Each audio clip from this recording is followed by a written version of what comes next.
Welcome to the Salmon Runs YouTube. Enjoy the video.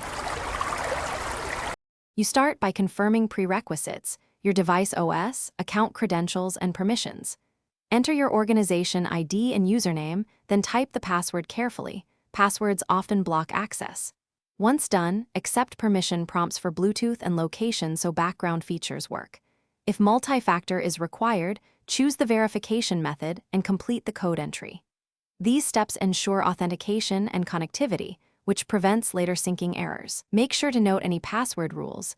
They matter for successful Once logged in, you build your profile so the app knows your role and permissions. Fill name, contact, job role, and tweak notification and privacy settings. This controls data flow. Next, connect to a stable Wi-Fi or use mobile data.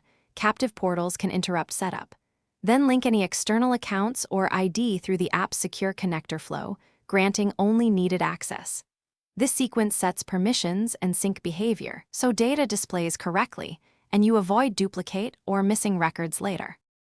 Finish by running an initial sync and verifying core pages load dashboard messages and schedules.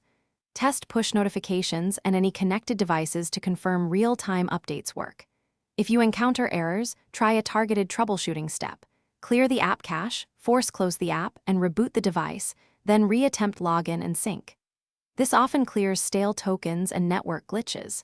If problems persist, capture the exact error text and timestamp. Support will need that to resolve the issue quickly. Thanks for watching. Consider subscribing if we helped you.